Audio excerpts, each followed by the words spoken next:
We can go. All right. Thanks, guys. Hey, good afternoon, everybody. If you can hear me in the kitchen, you're more than welcome to join as well.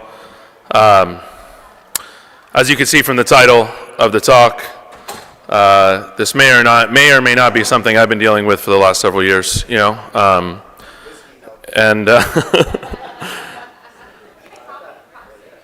Based on the level of male pattern baldness I see in the room in front of me, I'm probably not alone, right? In this, I see a good amount of us, in this space. So, I would imagine this is something that we're all struggling with, and we can go a little tongue in cheek. I use this word crisis or existential loosely because I think we tend to talk about these things in a very dramatic way, and part of my goal today is to talk about this from a Christian perspective, and also normalize things a little bit for us as we think about it as we move forward here. So, but we can laugh a little bit as we go. So,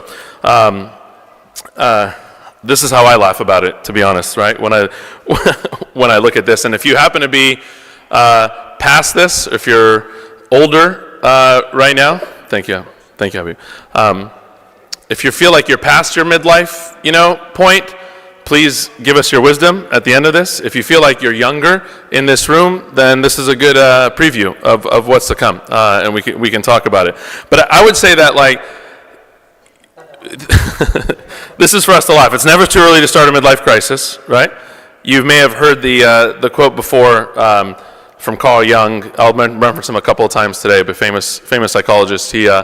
He says life doesn't really begin until 40, right? Up until 40, you're just doing research pretty much up until that point. And no one really talks about Jesus' greatest miracle, about him having 12 close friends in his 30s. That's a very challenging thing, as we get older. But there's this like comic way that we look at these things, like midlife crises, right? Or like we call it. Again, I don't think it's a crisis. I was just saying this for us to laugh a little bit. But there's always this kind of comic way of looking at it. We think of like an older man buying like a red Porsche, when he turns 50, and slicking his hair back and wearing a Hawaiian shirt and kind of going, kind of falling off the deep end for a little bit. But the reality is, again, kind of normalizing this. This is not a male-specific thing, and it's also certainly it's both men and women. We all have kind of internal conflicts at different points in our lives, and this is part of God's design, right? And this is something we could all be dealing with. If you took AP Psychology in high school, or if your kids are taking AP Psych right now, it's a good one to take. But you remember Erik Erikson's 8 stages of development, right? So I just want to normalize this for a second, right? Just so that you can see this. You would understand that if we talk about midlife, really, if there's going to be a inflection point or a point for us to have some sort of internal conflict, it's actually quite normal. I would make it akin to like puberty or like going into like high school, right? Like there's going to be different phases in our life. So Erik Erikson did this, again, if your kids are in AP Psych, make sure they know this because it's on the test. I taught this class for a while. When you're younger, right, when we talk about babies being born, we talk about trust versus mistrust. As they get into toddlerhood, it's autonomy versus shame. As they're, in preschool, it's initiative versus guilt.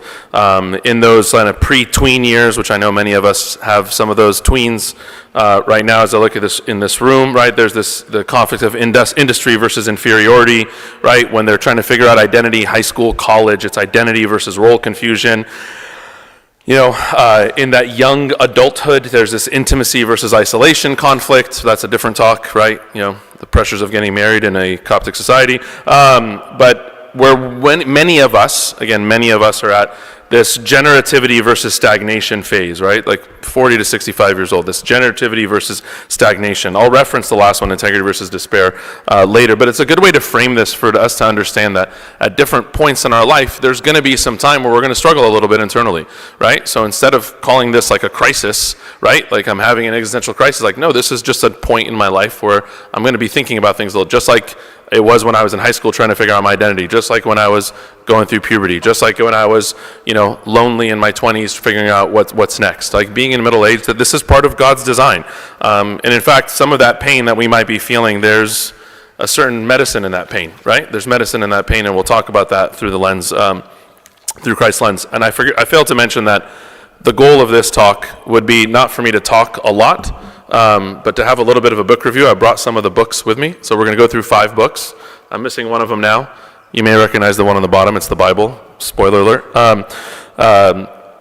But we'll talk about 5 books that I recommend, right? That all, from a Christian lens perspective, talk about this issue, right? So these are, I think, good reads for us, and again, coming from our perspective. But if we're going to focus on this generativity versus stagnation, I just want you to understand what Erickson, or all of us to kind of level set what Erickson said. He said, generativity refers to making a positive impact and contributing to the world, such as through raising children, mentoring others, or engaging in meaningful work. Stagnation, on the other hand, represents feeling stuck, unproductive, and lacking a sense of purpose. It somewhat describes what people would say like this midlife inflection point is, right? This idea of what am I doing meaningful in my life versus feeling stuck, uninspired, right? Missing my purpose in life, right? And again, very normal across the country, across the globe. This is something that everybody, many people work with. So a few ways for us to look at this, right? The first book that I recommend, and if you haven't read it, it's called The Second Mountain by David Brooks.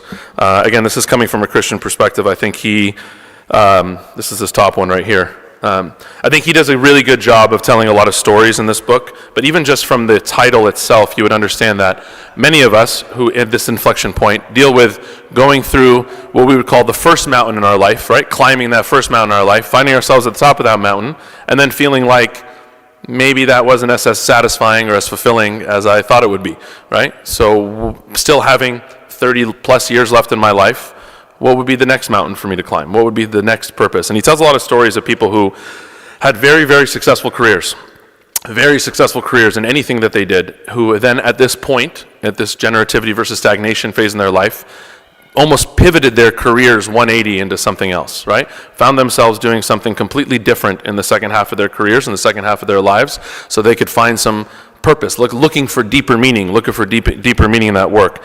He says something in the book, one of the major themes in the book that I thought was really important. He says that never underestimate the power of the environment you work in to gradually transform who you are. Never underestimate the power of the environment you work in to gradually transform who you are as a person. And what happens is, and then let's say you did that for 20 years. So again, many of us in our 40s and 50s, right now, that would mean you've been in your career for 20 years. And that's usually when people start hitting that inflection point. I've been in the workforce for 20 years. I left school. I'm not in school anymore. I've done this job for 20 years. And it's not everything that I thought it was going to be. And then we start reflecting on the environment that we were in. Is this environment edifying for me?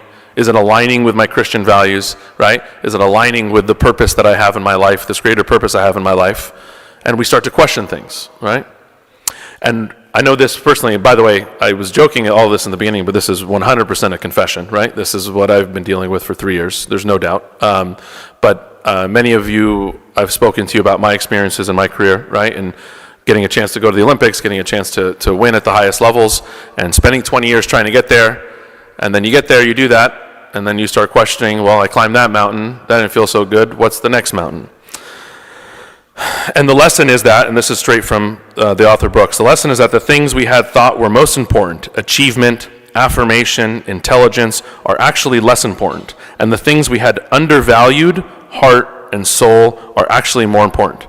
And that might sound super simple, but we spend a majority of the first half in our life fighting for the achievements of intelligence, degrees, right? Undergraduate degree, master's degrees, PhDs, my professional licenses, med school, law school, whatever it is, those become the core of what we are chasing and what we're going for, right? And we start to realize after a while, especially when you start putting money in the bank, especially when you start feeling comfortable, that something's not right, right? This isn't whole for me. This isn't complete, right?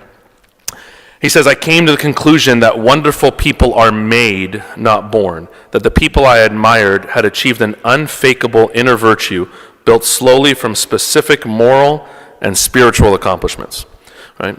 So this book is full of people who Maybe they were doctors for the first half of their life somewhere, and then the second half of their life, they find themselves doing missionary work, medical missionary work in the second half of their life.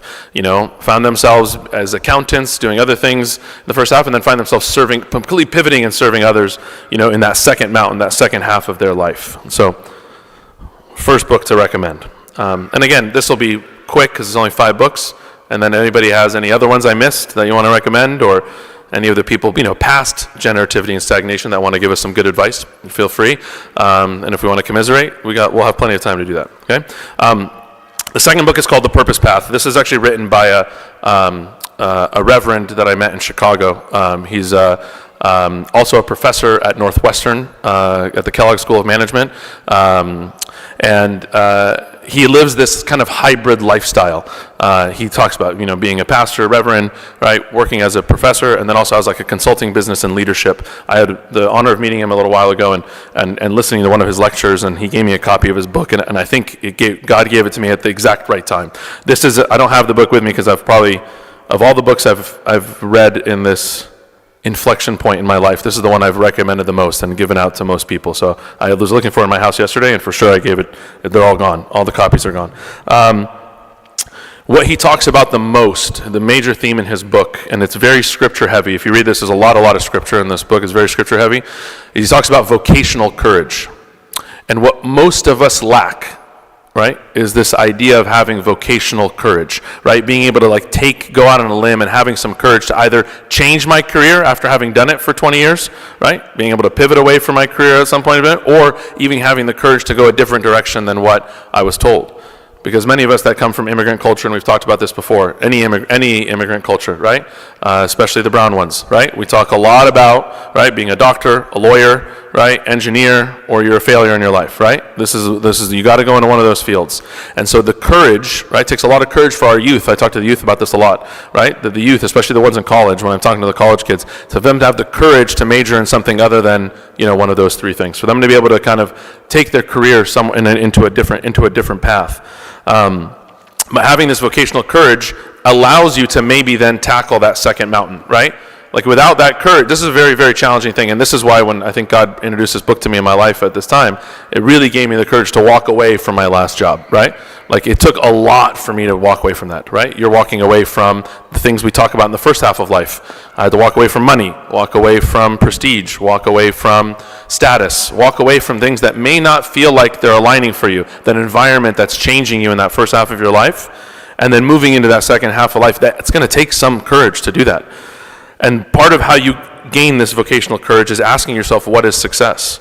Like, what does it mean to be successful? And I think this is where a lot of us, when we do have these kind of midlife inflection points, we start realizing that those achievements didn't give us fulfillment and are not necessarily aligned with this idea of being not of this world and having some sort of heavenly gain that we're going for, right? And some spiritual path that we're on. Well, did my PhD help me get that on my spiritual path? Did going to med school and doing all these things really do that for me? Did me grinding it out in the factory for 20 years, how is that aligned in what I need to do? So what is success? Like, what is achievement really, right? Like, what does it mean to be successful? And we really struggle with that here in America, probably more than any other country, I would say, right? Because we have an achievement-based culture, right? Where we value ourselves based on work, and we value what we do, and we value each other based on our achievements, right? Like, when we look at our kids, say, where did your kids go to college? Where did your kids go to high school? Oh, right, and then we judge and based on what we've done. Oh, what do you do for a living, right? What is it that you do, right? And so we put a lot of our structure in this, and I think Dr. Pierce, Reverend Pierce, he puts a lot of thought into this. Like, what is success? Who am I? Why am I here? Am I running the right race, and am I running the race well? And if we were to ask ourselves those questions, it would really start thinking about what is the alignment that we're trying to do. Another great quote from the book that I try to remind myself of every day is, does my daily work align with my life's work? Say again, does my daily work align with my life's work? Is what I'm doing on a daily basis aligned to the purpose that I have, the higher purpose that I was given, right, from God as a son of God, right, from Christ? Third book. We read this in the men's book club, right? We read this in the men's book club. This was a heavy one. So a lot of, and this was recommended by Abuna Kurlis, but this is called The Long Journey Towards Serenity by Andre Delagnat. He actually has his own definition of what he would call like a midlife inflection point. It's called a period of tumultuous interior agitation that sometimes manifests itself in behavior and precedes the advent of true maturity into an advanced age.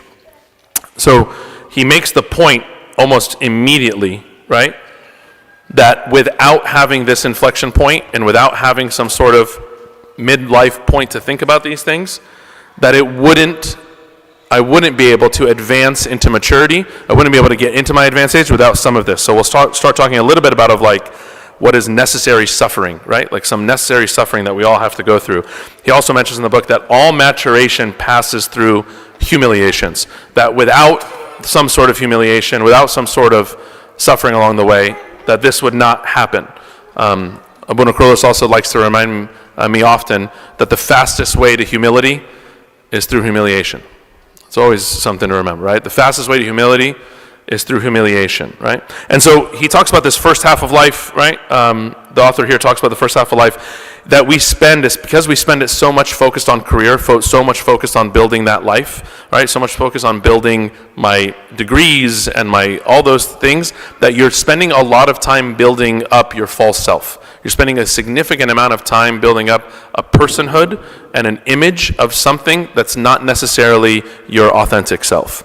And there's obviously some good to that. We'll talk about the good in that comes. It's not all bad, right? It's a natural part of life, but it's also can lead to narcissism, right? It can lead to us believing that person that you built outside of the identity of Christ, if it's not fully aligned, that is the true identity of yourself. That becomes my true identity. And a lot of times what happens with this crisis, when it feels like a crisis, when a midlife feels like the crisis as opposed to feeling like a normal inflection point, it's because we become very, very disappointed and depressed in the fact that false selfhood that we built up isn't as good as I thought it was going to be.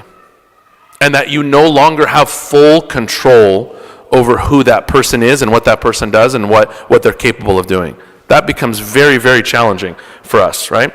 And so part of this kind of, again, necessary suffering or this passing through this humiliation is for us to start to believe our brokenness, to believe our sinful nature, not in a real self-degrading way, right? But just understanding our weakness, right? Understanding the weakness that any of those accomplishments that you may have had in those first 20 years of your career or plus were not necessarily because of you. When you start believing that that's because of you and not because of God, or that's because of some thing that you did because you're so special, right? And you did this amazing work, and everyone should recognize this work, and no one's recognizing it as much as used to, and your boss isn't giving you that promotion like you wanted, right? All those things, that's when these types of interior conflicts, when they start to go down south, right? When they go left instead of right, and you really get into spiraling, right? When we think about this, it happens when we start not accepting our weaknesses, right? We're not relying on God, feeling like we're in control. The author also says this. He says, without total self-love and acceptance, we are doomed to the iterative task of creating false selves, and it takes a ton of energy and hard work to live a false self. It's exhausting. That's why so many people find themselves exhausted at halfway through their career and then in this midlife. You're just tired. Everybody just find themselves, man, I'm just tired. I don't know why I'm tired. And then we start joking, it's because I'm 45 now, it's because I'm 50, I'm not exercising enough, I'm not getting my nutrition, blah, blah, blah. There's a lot of exhaustion, right, that comes from just trying to live out being somebody that you're really not.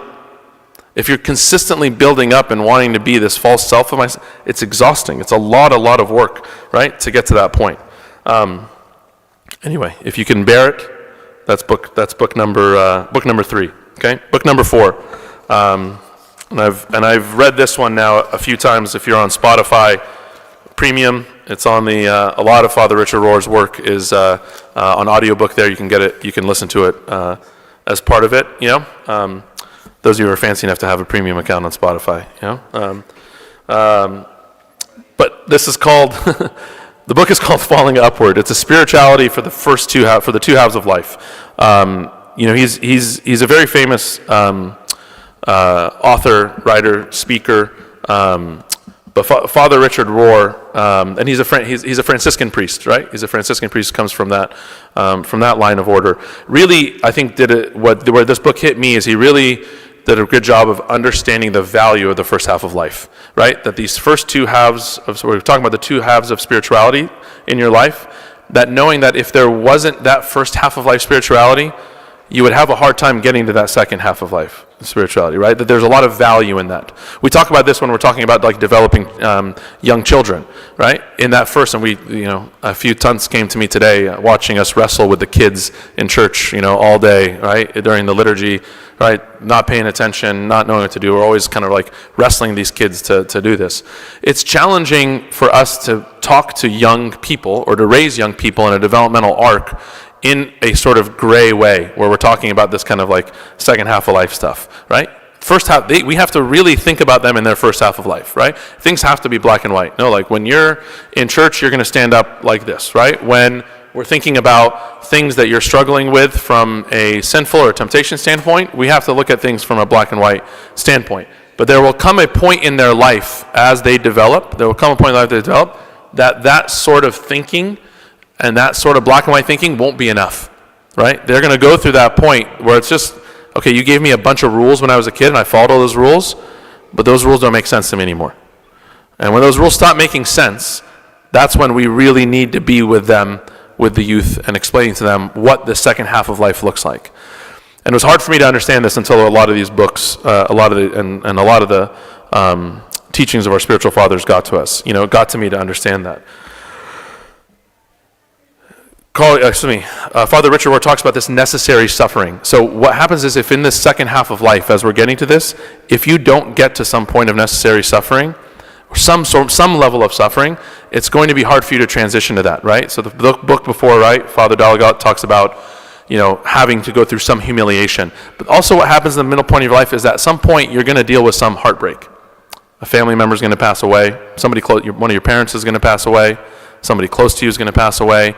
You might get fired from a job for the first time, right? Work your whole life to then get fired, right? From this job. Your company might go broke and they might kick you out, right? Like some sort of negative thing is going to happen to us at some point in our life, right? Whereas in that first half of life, sometimes it's easy to be sheltered from those things, right? We don't feel those sufferings. We don't feel a lot of pain. I certainly look at some of my kids, and I'm hoping at some point we can have them have some necessary suffering, right? Like if we look at the youth in the world today, times I work a lot in college. I work at a college campus. I work with a lot of college youth, right? And I can tell when they haven't been through very much in their life, right? When the very first bit of challenge or an obstacle comes to them and they're struggling to how to problem solve or get around it, and it's like, you've had it pretty good, right? You've had it pretty good.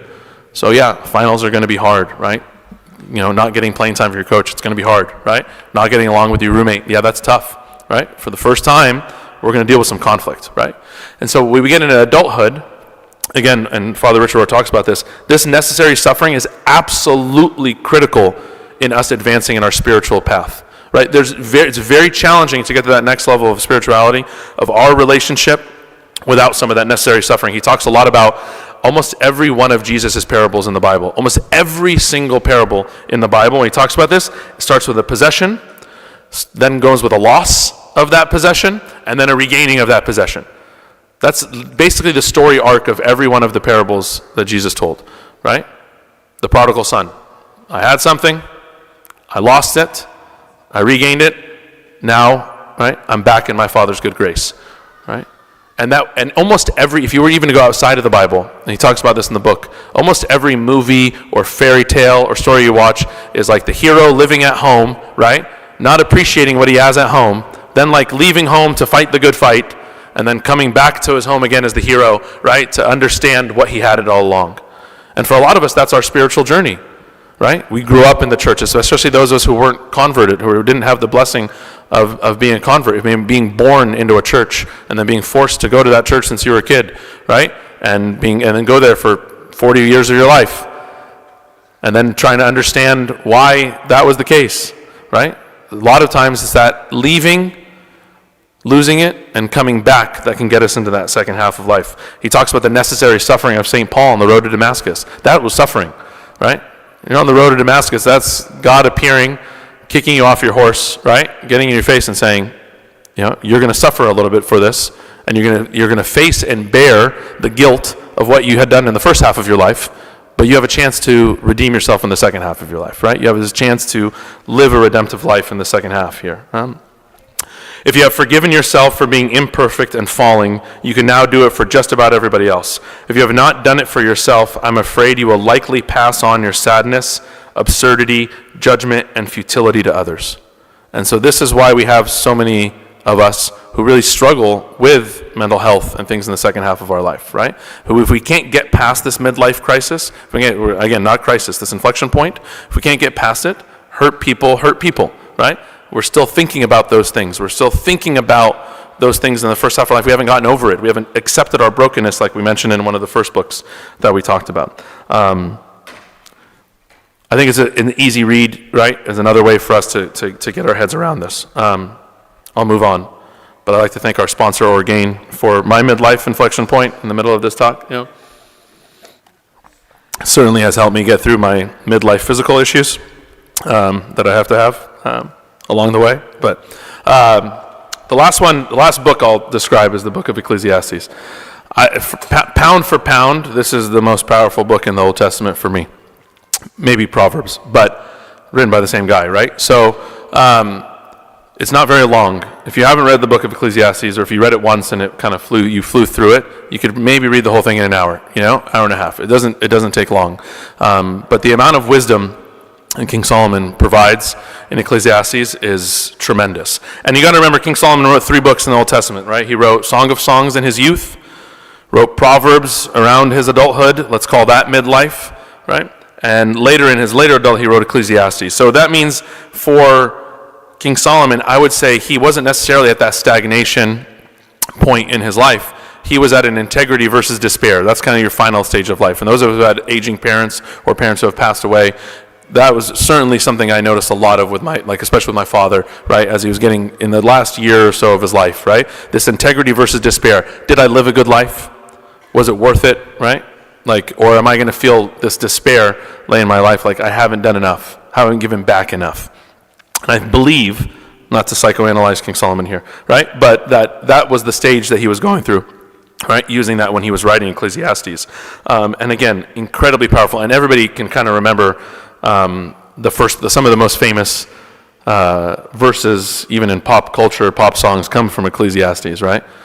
When there's a season, turn, right? All those songs. I can say this to this guy. I said it to a high school, college one time when I was talking about Ecclesiastes, and they had no idea what I was talking about. Anyway. Okay, we can be joyous in aging together. Yet when I considered all the works that my hands had accomplished and that what I had toiled to achieve, I found everything to be futile, a pursuit of the wind. There was nothing to be gained under the sun. Right? Here's the man who ruled over Israel in its most prosperous time, who had every bit of earthly, worldly accomplishment, access to, right? To an extreme, right? If we really get into it, it's not a Bible study, right? But an extreme access to as much worldly possessions and pleasures as he could possibly have, right? And ruled during a time of peace. He ruled in a time of peace, ruled in a time where things were good. He was in charge and things were good. And at the end of his life, what does he say? That was nothing for me. It wasn't much, It was all in the wind. Vanity and vanity, all is vanities, right? It was just vanity. Imagine living your whole life, having access to all these things and being on top, and then saying, I didn't get much out of it, right? Again, I'm only saying that to get us here. And I talked about how some of us go into kind of this, when we do go into what we call a crisis or some mental health issues that come with this. I always think about this verse from Ecclesiastes. It says, "For in much wisdom is much grief, and he that increaseth in knowledge increaseth in sorrow," right? So the more wisdom you have, the more sorrowful you're going to be. That's a hard thing to hear, right? That's a punch. That's a gut punch, right? And that's what happens is you get to the point where I know too much. Have you ever gotten to that point in your life? You're like, man, I know too much. With your coworkers or with your family, and something's going on, you're like, yeah, but the thing is, I know I've done this before. I know. You couldn't say that when you're 25 because you didn't experience much. You couldn't say that even when you were 35. You hadn't been there. But then you start getting in this later half of life, and you're like, yeah, I've seen this already. I've seen this movie before. And the more wisdom you gain, the more sorrow that's going to come with it, the harder it's going to be to process these things. And that's why it's important for us to acknowledge and recognize this inflection point in our midlife and wonder where God's role is in this so that we can pray for the peace and the things that we can get through it. I think alone, Ecclesiastes, I highly, highly encourage everyone to read this, even in the next few days, to reread it if you haven't already. But pound for pound, every verse is really powerful. But this one that came up too, do not pay attention to every word you hear people say, or you may hear your servant cursing you. Imagine how sensitive you were in that first half of life of spirituality, right? Where the things like, loving your enemies, turning your other cheek, all those things, we every week in Sunday school, maybe you've taught Sunday school for 20 years in your life, right? And you told everybody that, to say, hey, love your enemies. It's okay, if people make fun of you. All those things. But think about how you dealt with that in early adulthood. I know how I did. The first time I heard an assistant of mine say something bad about me behind my back or question one of the things that I did when I was in charge, I let him have it. I fired people who spoke poorly against me, right? Who were underneath my subordinates, right? I moved them into other departments. I said, you got to go somewhere else. You can't be near me. If you're going to question my authority, this can't work, right? And then that second half of life wisdom, right? You may hear your servant cursing you. Now, when I'm in charge, as I am of a lot of employees and everything, and I hear somebody speaking poorly about me, I smile because I knew it was going to come. I knew it was going to happen. You're in charge. If you're the boss and you have people working for you, as many of you do in here, guaranteed your subordinates laugh about you behind your back. Guaranteed they say something negative about the way you lead and how you manage. Guarantee your students, if you're a teacher, right, will have their jokes about you behind their back. And as a young teacher, you're like, how dare you, right? Like, how dare you? Second half of life, you're like, yeah. Like, in fact, I want to know just so we can all laugh together, right? And then we can find feedback for this so we can go into it. So we don't have this like sensitivity, right? And this is why it's so important. I think that why the book of Ecclesiastes is so important, because it begins to us to reflect on learning from our elders, right? And like learning from spiritual giants, right? And spiritual fathers. Like, learn from those people, right? Learn from people who have done it before if you haven't felt that yet. If you haven't gone through that necessary suffering in your life yet, if you haven't gone through that kind of inflection point, really important that we learn from that. I'd love to hear some of your favorite verses from Ecclesiastes if you have them, because I'm very much enjoying rereading that over and over again. So where do we do now? Where do we go from here, right? I think first and foremost, I want to reframe how we're going about this, right? Let's reframe this, I'm going through a midlife crisis, into, no, I'm going through my inflection point, right? I'm going through a very normal stage in my life. I'm going through and that conflict is something that God's design is really, really, is really important in God's design, right? That there's always going to be a conflict at every level, internal conflict, and that this is part of that conflict that God had put in there for you to understand that first half of your life, that was important. Father Richard Rohr talks about this a lot. That first half of life was important for you to build up your career. Otherwise, you wouldn't have money to live the second half, to live that second half. It is important for you to understand all the rules so you know how to break them later, right? It's really important for you to build up your family and to go through that kind of isolation versus intimacy phase that Eric Erickson talks about, because you're trying to find a soulmate and build a family with. All those things are important. They're an important part of God's design.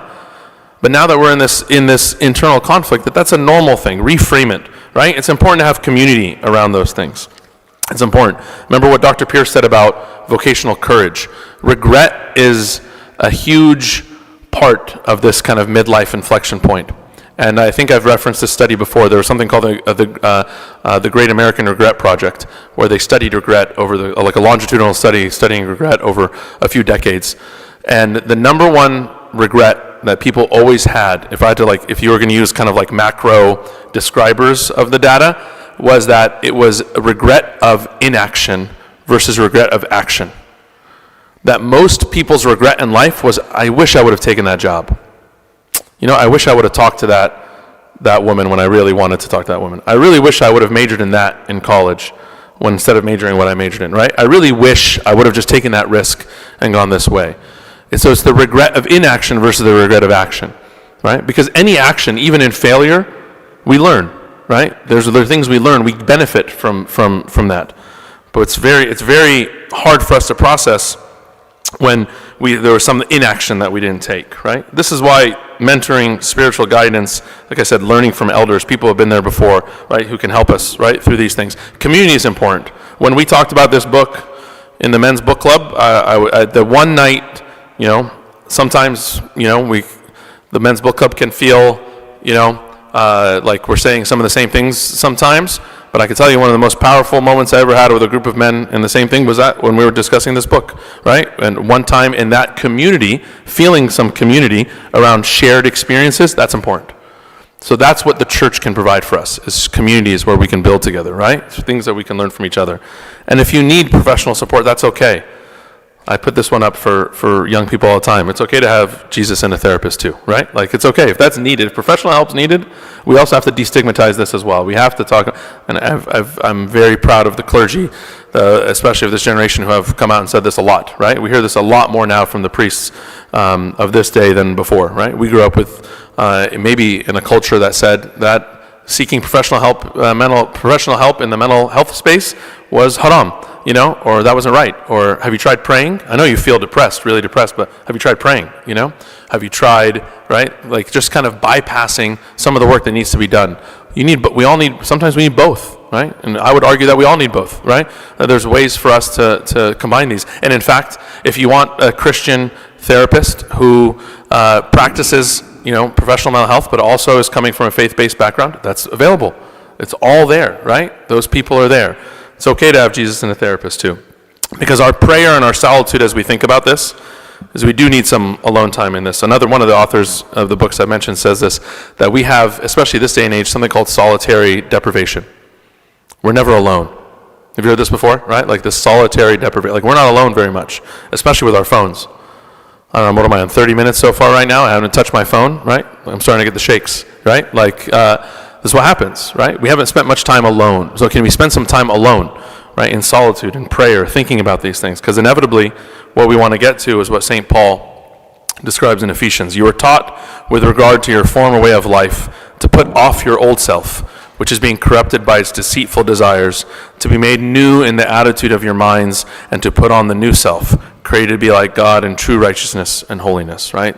The shedding of the old man into the new man, right? And I think that's what we're trying to get through, right? All of us are always trying to get to this new man, to this person that we're coming to. And I think God has designed this for us, and with the help of our scripture and with the help of some spiritual fathers, I believe we can work through this to a second half of life that is really fulfilling and puts us in much more alignment with our purpose here on earth. And glory be to God forever. Amen. But I'm happy to hear from everybody. Yeah.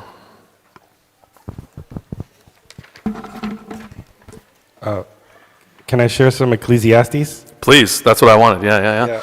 Tell me. I recently read the book and found this really interesting part that I wanted to share. So at the end of chapter 5, it says, "Moreover, when God gives someone wealth and possessions and the ability to enjoy them, to accept their lot and be happy in their toil, there is a gift from God." This is a gift from God. And then if you keep reading to the next chapter, it's kind of like the converse or the opposite. It says, "God gives some people wealth, possessions, and honor so that they lack nothing their hearts desire. But God does not grant them the ability to enjoy them, and strangers enjoy them instead." So it's very powerful, I think, really, because we, in that first half of life, we're focusing so much on building our wealth or possessions or honor or title or things like what you were saying before. But the ability to enjoy them is a gift from God. That's not something that we can get for ourselves. You could work hard and toil and toil and toil and be absolutely miserable, because that is a gift from God. So I just wanted to share that with you guys. No, it's really, really powerful.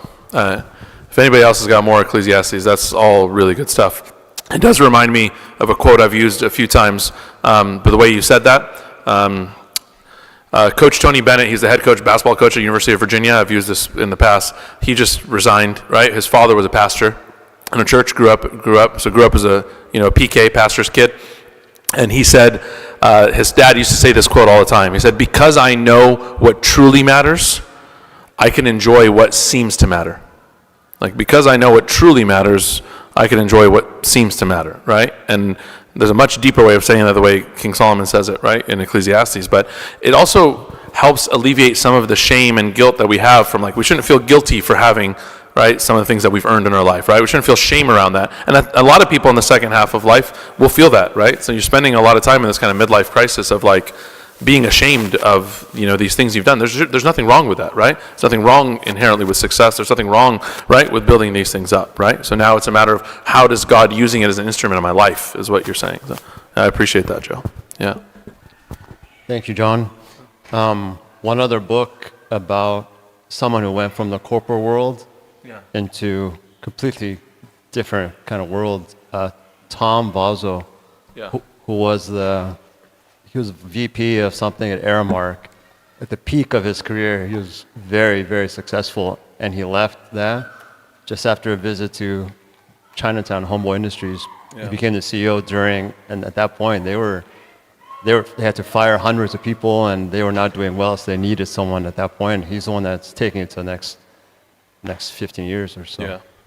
It's called The Homeboy Way. Yeah, I was going to say, if you hadn't, Tom Vuzo, The Homeboy Way, that's another kind of good book to put in this, along with we always reference Father Greg Boyle stuff, but hearing it from someone from the corporate world who made that transition, I think is good. Yeah. Anyone else? Yeah. Yeah, just thanks, John, for this talk. Just very quickly, I'd like to say, I mean, one thing that became very apparent during the men's book club was just the kind of universal nature of a lot of this, and it was very comforting for me not to see others struggling with it, but to know that I wasn't alone in those kind of struggles. And I think that's what you highlighted, the fellowship aspect of it. Yeah. And I mean, if you look around this room, we were 12 men sitting around a table, and each one of us had something, like almost in a variation, a different way to say it, but we're all saying the same thing. And this is another charge for us to get beyond the how's the weather, how's your family doing talk at church. It doesn't have to be done in the kitchen area, but we need to talk to each other more about these things, because the more we talk to each other about this stuff, the more we understand that this is really, a lot of us are sharing the same experiences, and there is a lot of by design, God gives us each other to help each other through this. So yes, it's okay to have Jesus and a therapist too, but it's also okay to have friends who are going through some of the stuff you're going through. And for me in my own life, that's been a very powerful thing in getting through some of these more challenging moments in my life. Yeah. It's challenging by design, and we have communities for a reason, right? When you have the community, and so that's part of building community. I agree, Peter. Yeah.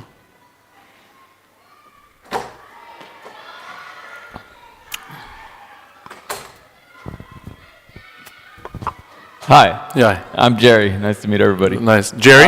Yes. Nice to meet you, Jerry. Yeah, we're new here. We got married about a month ago. Hi. Congratulations. Thank you. Yeah, Thank you. Congratulations. Yeah. I found this talk really interesting. Thanks. What I was thinking about when you were talking about it, are you familiar with the Dunning-Kruger effect? Yes. Yeah. So I experienced that a lot through my short career so far. I'm a dentist, and you start on this high peak where everything is great, I'm so awesome, everything is going so good, and then complications happen and complications arise, and then you become humbled, and then you go up this steep hill of wisdom to reach like mastery, but you'll never be at that initial peak when you were ignorant, Yeah. And so that's how I felt it related to the first and second mountain that you were describing. Yeah. That's a really good example, right? It really does highlight, the Dunning-Kruger effect always does highlight, right, that the amount of work it actually takes to like master a skill or to get to that second stage, because I think what people forget is all the like failure is a part of success, right? Like I say a lot, like failure is part of, like, actually, and getting things wrong is a part of getting things right, right? And so we tend to have this illusion that, we're just gonna, like, life is just gonna go on this, like, really upward scale and everything's gonna be great and we're just gonna get a little bit better every day and there's not gonna be any internal conflict when, like, but if you think about it this way, I know we said it's challenging, we know it's hard, but this is actually, but again, this is God's design. Like, he wants us to reflect, these are reflection points, inflection points, and, like, what is my purpose? What am I trying to do? What is he trying to do through us as an instrument here on this earth? And that's important, acknowledging where God fits into this struggle as well. It's nice to meet you guys again. Yeah, glad you're here. Yeah. Hey, John, I have a question for Yeah. you. So the first book that you mentioned, you talked about you described it as an inflection point. Yeah. And the inflection point was always drastic. Like, it was a physician that then gives up their career and then they go do missionary work. And it seems like these inflection points that we hear about are always very drastic. But I guess my question is, can we find purpose in the simple? Like, is there a way that we can reach that inflection point and have a real, true experience or epiphany, but it's not this drastic, romantic change?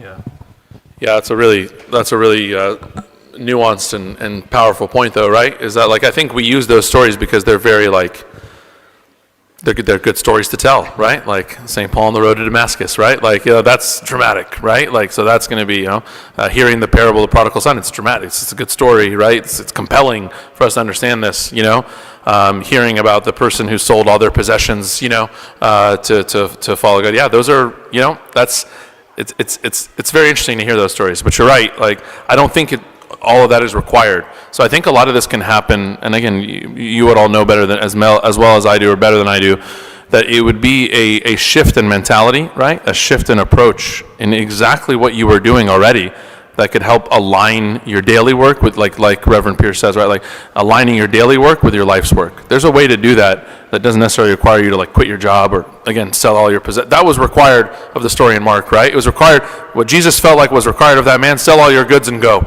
right? Like, that was required for him. That may not be required for us, right? Like, it might be something a little different. So it's really spending that time in that inflection point. And so that's the difference between either reflecting on it, what small, subtle changes maybe do I need to do, or maybe how I'm approaching this needs to turn this way, right? Versus kind of dwelling in the negativity of, like, oh, this is challenging, right? This is hard, or I've lost my purpose, I've lost my way, right? But if I sit in the solitude and the prayer and within a community of people, I might be able to subtly change without having to do a lot.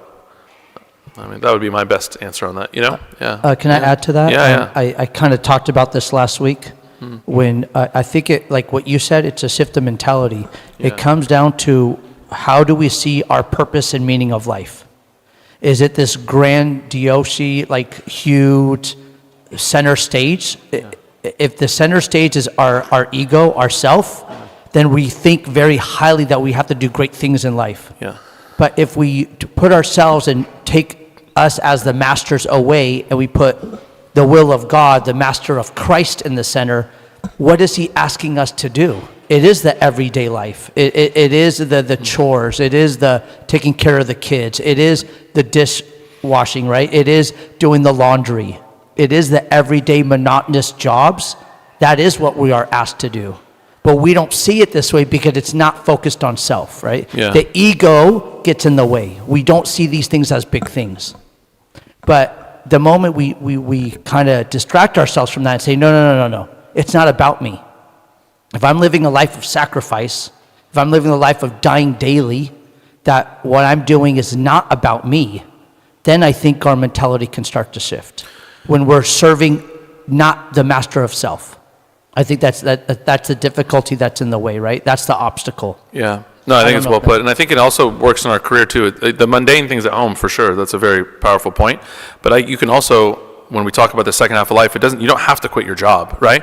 It could just be a different approach to that same you could be doing that exact same job, which I think is what Randy is asking that way too, right? Like, you could be in the exact same job in the second half of life that you were in the first half of life, but approach it differently, right? And align it with, your purpose and what you're trying to do. So, I mean, I think it's, I agree, Henry, right? But it doesn't always have to be so dramatic, but it's in our work. But, I appreciate the dialogue. keep all of us in your prayers, take advantage of the community, and let's pray, because I think some of us had to get our kids to a bowling alley for an activity.